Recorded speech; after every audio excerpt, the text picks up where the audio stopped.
नमस्कार, स्वागत है आपका खबरों का पंचनामा में। मैं हूं आपके साथ पूजा। हम लेकर आए हैं देश और दुनिया की 5 बड़ी खबरें, जिस पर चर्चा के लिए हमारे साथ स्टूडियो में मौजूद हैं कैपिटल टीवी के editor in chief doctor Manish Kumar. Doctor साहब, बहुत बहुत स्वागत है। धन्यवाद। तो सबसे पहले नजर डालते हैं हेडलाइंस पर। बम धमाके के बाद अब काबुल एयरपोर्ट के पास दागी गई मिसाइलें। एयर डिफेंस सिस्टम ने नाकाम किया हमला। अलग अलग जगहों पर उठा धुएं का गुब्बारा। मंदिर खोलने को लेकर महाराष्ट्र में महासंग्राम। उद्धव सरकार के खिलाफ बीजेपी का प्रदर्शन। पुलिस ने बीजेपी के कई नेताओं को हिरासत में लिया। वसूली गैंग पर ईडी का ताबड़तोड़ एक्शन। शिवसेना सांसद भावना गवली और अनिल देशमुख के ठिकानों पर की छापेमारी। 72 करोड़ के धोखाधड़ी मामले में कार्रवाई। पंजाब कांग्रेस में फिर बड़ी कलह। सिद्धू के करीबी प्रगट सिंह का हरीश रावत पर वार। बोले, रावत कौन होते हैं कैप्टन को लीडर बताने वाले। देश पर कोरोना की तीसरी लहर का खतरा। महाराष्ट्र और केरल में तेजी से बढ़ रहे हैं केस। लागू की गई नई पाबंदियां।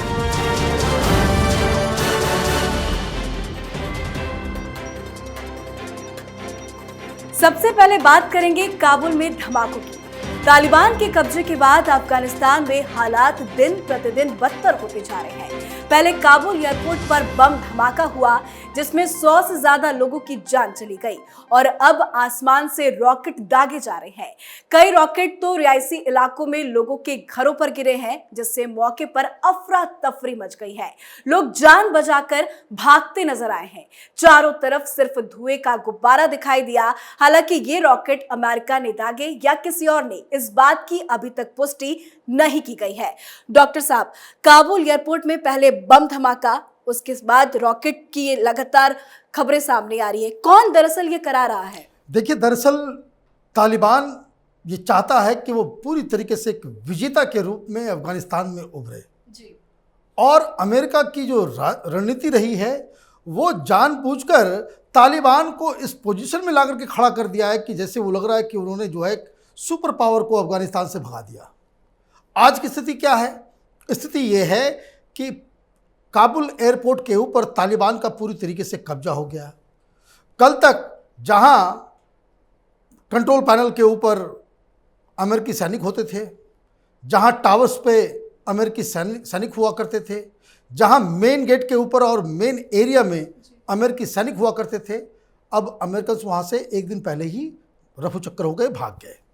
अब तालिबान नहीं चाहता, वो बार बार इस बात को कह रहा है कि भाई देश छोड़कर कोई बाहर ना जाए, क्योंकि जितना ज़्यादा लोग बाहर जाएंगे तालिबान के लिए आगे चल कर के उतनी ही मुश्किलों का सामना करना पड़ेगा, क्योंकि ये बाहर आकर के तालिबान का असली चेहरा बताएंगे दुनिया को।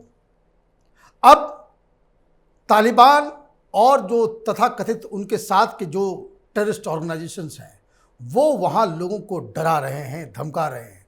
खबरें ये भी आ रही हैं कि जो शिया पॉपुलेशन है वहाँ की, उनको वो चुन चुन के खोज खोज के उनको मारा जा रहा है, उनको जलील किया जा रहा है।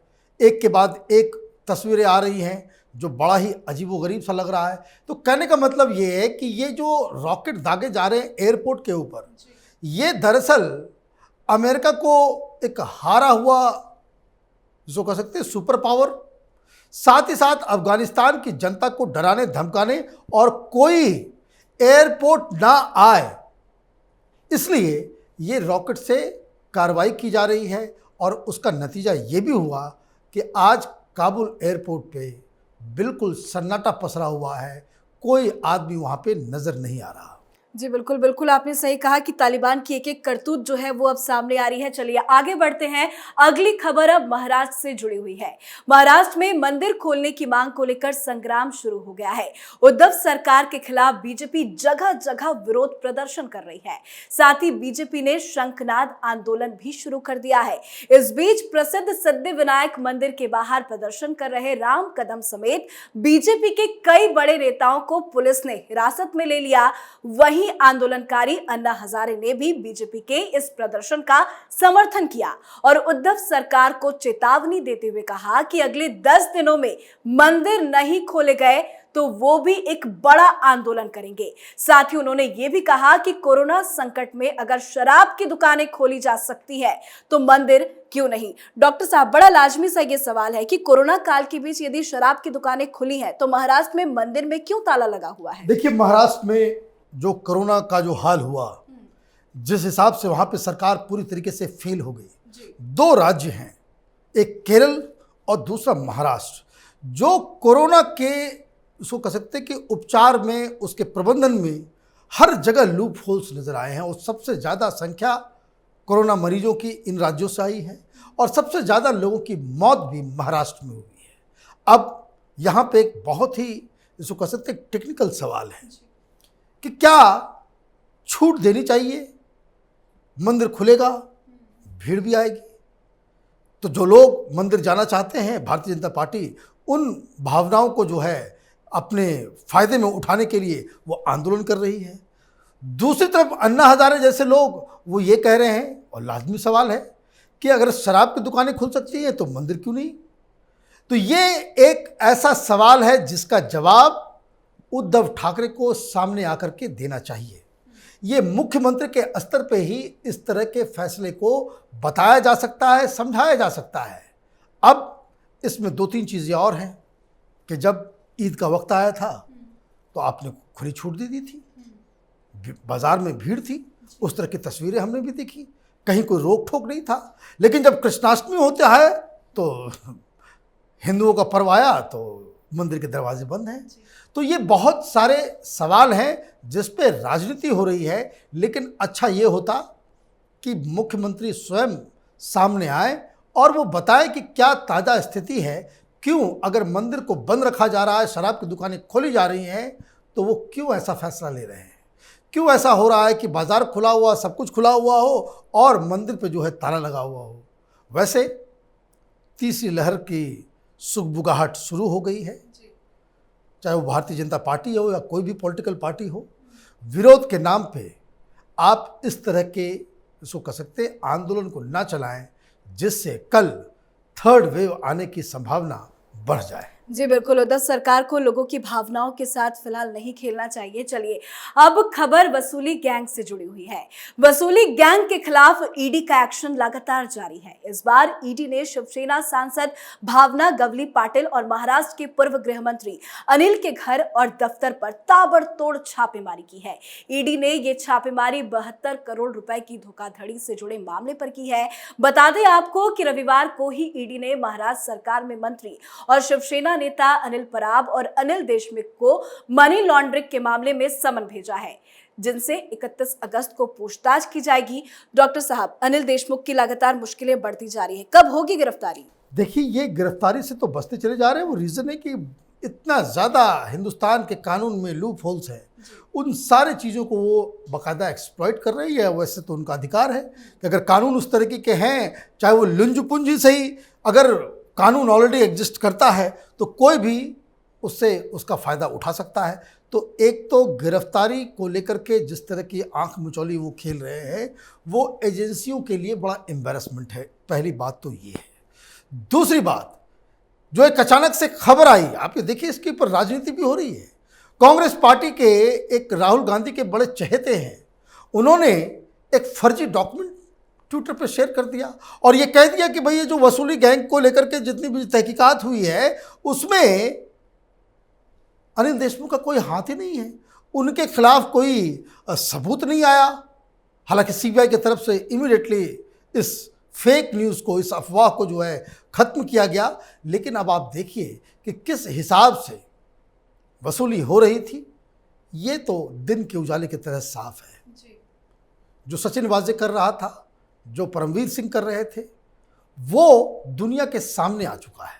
अब सवाल बस इतना सा है कि क्या राजनीति के पर्दे के पीछे हम या हमारा सिस्टम, हमारी एजेंसियां उन लोगों के गर्दन तक नहीं पहुंच सकती जिनके पास पॉलिटिकल पावर है? एक बड़ा सवाल है जो एजेंसियों को और सरकारों को, और ख़ास करके जो लोग सरकार चला रहे हैं, चाहे वो राज्य सरकार हो चाहे वो केंद्र सरकार हो, उनको ये बताना पड़ेगा। क्योंकि जैसे ही इस तरह की खबरें आती है कि इतना सब कुछ होने के बाद भी कोई एक्शन नहीं हो रहा है, तो आम जनता का सिस्टम के ऊपर से भरोसा डगमगाने लगता है। जी बिल्कुल। और अनिल देशमुख भी कहीं ना कहीं कानून का फायदा हमेशा उठाते हुए नजर आ रहे हैं। अब खबर पंजाब से जुड़ी हुई है। पंजाब कांग्रेस में मची कलह खत्म होने की बजाय बढ़ती जा रही है। अब कांग्रेस के प्रदेश प्रभारी हरीश रावत भी नवजोत सिद्धू गुट के निशाने पर आ गए हैं। परगट सिंह ने हरीश रावत पर निशाना साधते हुए कहा कि अब अगर हरीश रावत कह रहे हैं कि 2022 के चुनाव सीएम कैप्टन अमरिंदर सिंह की अगुवाई में होंगे, तो उन्हें यह भी बताना चाहिए कि ये फैसला कब हुआ। पंजाब के बारे में अपने स्तर पर इतना बड़ा फेरबदल और फैसला लेने का अधिकार उन्हें किसने दिया, जिसके बाद हरीश रावत आग बबूला हो उठे और परगट सिंह पर पलटवार करते हुए कहा कि किसी को भी धैर्य नहीं खोना चाहिए, मुझे पता है कि कब और क्या कहना है। डॉक्टर साहब, पंजाब में चुनाव नजदीक है, ऐसे में लग रहा है कि धीरे धीरे पंजाब में जो कांग्रेस की बची हुई शाख है वो भी खत्म हो जाएगी। देखिए, मैं बार बार कहता हूँ, ये नवजोत सिंह सिद्धू साहब राजनीति के भस्मासुर हैं। ये जहाँ रहेंगे वहाँ तबाही मचाएंगे और जिस पार्टी में रहेंगे उस पार्टी का विनाश जो है वो अपने राज्य में जरूर करेंगे। अब ये परगट सिंह हॉकी प्लेयर रहे, हिंदुस्तान के कप्तान रहे हैं, अर्जुन अवार्ड से वो नवाजे गए और बहुत ही शानदार फुल जिसको कह सकते हैं कि डिफेंस में वो खेलते थे इंडियन टीम में, लेकिन बाद में उन्होंने राजनीति ज्वाइन कर ली और वो अचानक से नवजोत सिंह सिद्धू के स्पोक्स पर्सन बन गए। अब खिलाड़ियों को राजनीति में लेकर के आओगे तो यही होगा। वो इसलिए होगा कि परगट सिंह को शायद इस बात का इल्म नहीं हो या समझ नहीं सके कि हरीश रावत के ऊपर सवाल उठाने का मतलब आपने सोनिया गांधी के ऊपर सवाल उठा दिया, आपने राहुल गांधी के ऊपर सवाल उठा दिया, क्योंकि हरीश रावत तो वही कहेंगे जो उनको हाईकमान कहेगा कि भाई आपको ये करना है। तो ये जो फैसला लिया गया है कि भाई कैप्टन अमरिंदर सिंह ही चुनाव का मुख्यमंत्री का चेहरा होंगे पंजाब में कांग्रेस पार्टी की तरफ से, ये फैसला तो सोनिया गांधी ने लिया और अब जब ये फैसला हरीश रावत ने सुना दिया, उसके बाद दो स्टेटमेंट्स आए। एक तो नवजोत सिंह सिद्धू का आया कि अब मुझे अगर फैसला देने का अधिकार पूरी तरीके से नहीं दिया गया तो मैं कांग्रेस पार्टी की ईंट से ईंट बजा दूंगा, और उन्होंने ये दावा किया कि ये बात उन्होंने हाईकमान मतलब सोनिया गांधी, राहुल गांधी, प्रियंका वाड्रा उनको भी ये बात बता दी गई है नवजोत सिंह सिद्धू के द्वारा। 2 दिन बीत गए, कोई एक्शन नहीं हुआ, बीच में बस स्टेटमेंट दे दिया गया कि भाई अमरिंदर सिंह ही चेहरा होंगे। तो अब परगट सिंह सामने आए हैं। कहने का मतलब ये है कि कांग्रेस पार्टी या कोई भी पार्टी में अंतर्कलह हर पार्टी में होता है, लेकिन इस हिसाब से केंद्रीय नेतृत्व की हर रोज बेइज्जती हो, ये पहली बार देखने को मिल रहा है। जी बिल्कुल। और ऐसा लगता है कि पंजाब कांग्रेस खुद नहीं चाहती कि कलह जो है वो शांत हो जाए। चलिए, आखिरी खबर कोरोना संकट से जुड़ी हुई है। देश में एक बार फिर से कोरोना का आंकड़ा तेजी से बढ़ता जा रहा है। बीते 24 घंटे में 42,000 से ज्यादा केस सामने आए हैं। केरल और महाराष्ट्र की स्थिति सबसे ज्यादा खराब हो रही है, जिसको देखते हुए केरल के मुख्यमंत्री पिनाराई विजयन ने आज से नाइट कर्फ्यू और वीकेंड लॉकडाउन का ऐलान कर दिया है। केरल में अब रात 10 बजे से सुबह 6 बजे तक सख्त पाबंदियां लागू रहेंगी। तो वहीं महाराष्ट्र सरकार भी राज्य में नाइट कर्फ्यू लगाने की योजना पर विचार कर रही है। डॉक्टर साहब, थर्ड वेव की सुगबुगाहट काफी लंबे वक्त से चल रही है, पर महाराष्ट्र और केरल से लगातार जो केसेस की खबरें सामने आ रहे हैं, अब 45,000, काफी भयावह स्थिति बनती जा रही है। बिल्कुल, और ऐसा लग रहा है कि जिस हिसाब से खबरें आ रही है, जिस हिसाब से संख्या लगातार बढ़ती चली जा रही है, वो ठीक जो सेकेंड वेव के पहले जो स्थिति थी उस तरह से वो परिस्थिति निर्माण होती हुई नजर आ रही है। पिछली बार क्या हुआ था, जो सेकेंड वेव के समय महाराष्ट्र में एक राज्य था जहां अचानक से स्पाइक होता है, संख्या बढ़ती है और वहां पे पैनिक होता है और वहां से लोग जो है अलग अलग देश के अलग अलग हिस्सों में जो है वहां से माइग्रेट करने लगते हैं, और जैसे जैसे लोग पहुंचते गए, जिन जिन राज्यों में जाते गए, और ये थर्ड वेव जो है अचानक से पूरे हिंदुस्तान को जकड़ लेता है। अब केरल वैसा ही एक एपिसेंटर बन गया है। 42,000 केसेस में 30,000 के आसपास केसेस जो है सिर्फ केरल के अंदर है, और इसके लिए वहाँ की सरकार जिम्मेदार है, क्योंकि जिस हिसाब से वहाँ पे एक तो प्रोपेगेंडा चल रहा था, भाई केरल मॉडल, दिल्ली में बैठ करके कई सारे लोग, और जब ये मॉडल औंधे मुंह गिरा है तो उसके बाद चारों तरफ तो वैसे सन्नाटा है। लेकिन अब जो सख्तियाँ, नाइट कर्फ्यू और वीकेंड कर्फ्यू, इस तरह की बातें कर रहे हैं, इसमें अब लगता है विलंब हो गया। केंद्र सरकार को चाहिए कि जहाँ जहाँ जिन जिन इलाकों में, जिन जिन राज्यों में संख्या तेजी से बढ़ रही है, उसको बाकायदा बाकी के राज्यों से, बाकी के देश के हिस्सों से उसको आइसोलेट करने की आवश्यकता है। केरल से फौरन ट्रेनें, बसें और हवाई जहाज वगैरह जितने भी जो बाहर आ रहे हैं उस पर पूर्ण विराम लगाने की ज़रूरत है। अदरवाइज़ आपने जो सवाल किया कि क्या थर्ड वेव की भविष्यवाणी सही हो जाएगी, वो ऐसा लग रहा है कि ये सही होने के कगार पे है। चलिए डॉक्टर साहब, बहुत बहुत शुक्रिया बातचीत के लिए। धन्यवाद। तो खबरों का पंचनामा में आज के लिए बस इतना ही। देश विदेश की बाकी खबरों और उनके सटीक एनालिसिस के लिए देखते रहिए कैपिटल टीवी। हमें लाइक कीजिए, शेयर कीजिए और कैपिटल टीवी को सब्सक्राइब कीजिए। नमस्कार।